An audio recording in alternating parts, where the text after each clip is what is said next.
With so many possibilities in the cloud today, we need a way to categorize the services that we might consume. First of all, notice we're saying services. When we start moving to cloud technologies, we don't talk anymore in terms of applications or even appliances. We start talking about IT resources being made available as a service.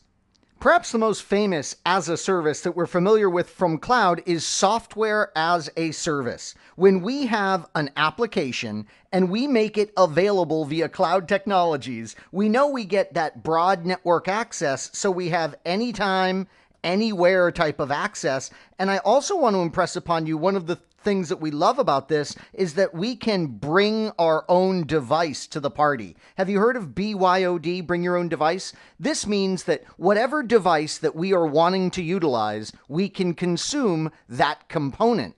This BYOD, by the way, provides a tremendous challenge to enterprises today. People expect to be able to bring their own device into an enterprise and consume resources. This brings up tremendous security concerns for these enterprises. So a lot of software you see today is targeted at securing BYOD environments.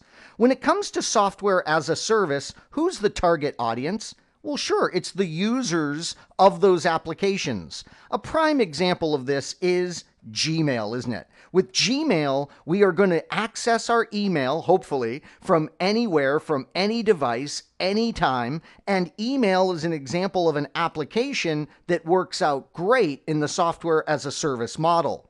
Another fun example would be Twitter. With Twitter, we know that we can advertise products, we can talk about how we're feeling that day, we can talk about the weather in an area. Twitter is being used for all kinds of communication of short messages, and Twitter would fall in this category of software as a service.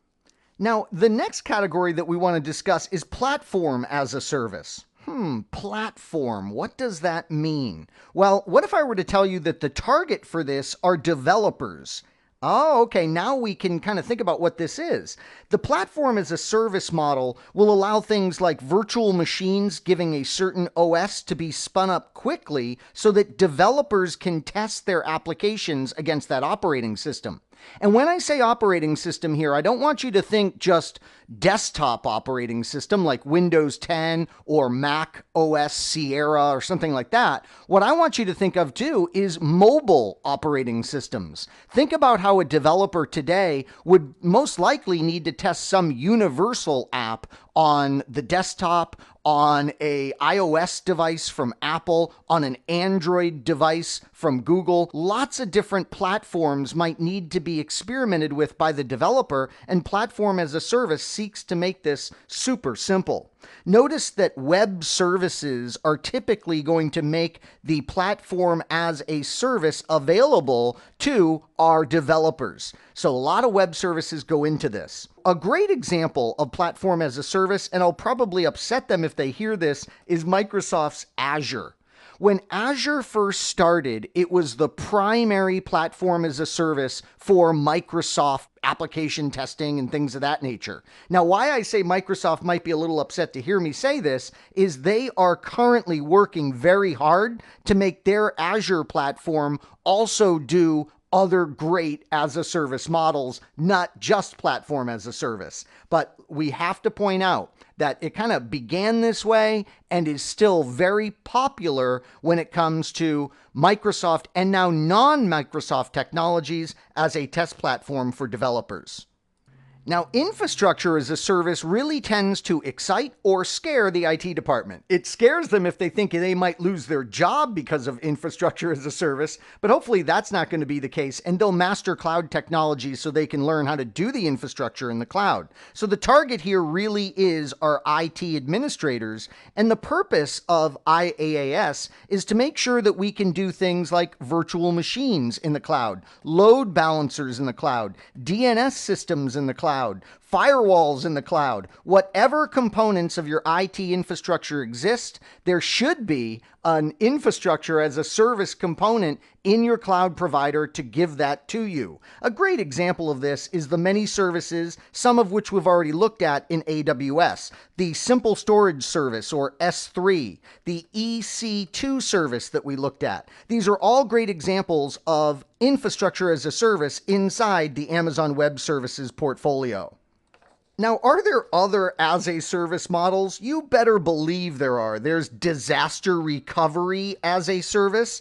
There's desktop as a service. There's business processes as a service. And an example of this might be human resource services being provided from the cloud. So there's all these kind of more granular distinctions of as-a-service models. And when these all started becoming popular, that's when the designers of cloud technologies said, you know what, we really need a new overall category, and that's anything as a service, XaaS. The target for this, of course, would be various types of users of technology, and obviously the purpose is going to be specific to whatever we're dealing with. Like in the case of business process as a service, it would be to have an HR department that we don't need to spend a whole bunch of money on.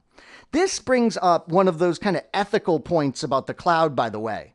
Human resource employees, potential employees, cringe at this because they realize they might not be as readily marketable, their services, when they're being replaced by human resource services in the cloud. I talked to a good buddy of mine, and he works for a Fortune 5000 company. He's one of the vice presidents. In fact, I'm so proud of him. He's the youngest vice president the company's ever had. And I said to him, you know, has your IT department looked at Amazon Web Services for infrastructure? And he said, yes, Tony. He calls me Tony. Yes, Tony, we have, but we have a conscience. And I said, what do you mean? And he says, we're not letting our people go to put everything in the cloud.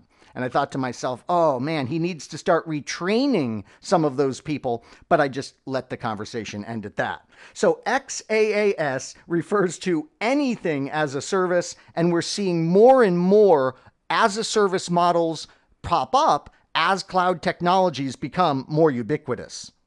So the next time you hear as a service, I hope you have a new appreciation for this compartmentalization of the various services that we can deliver from the cloud. Remember, the three biggies are software as a service, platform as a service, and infrastructure as a service. I hope you found this nugget informative, and I'd like to thank you for viewing.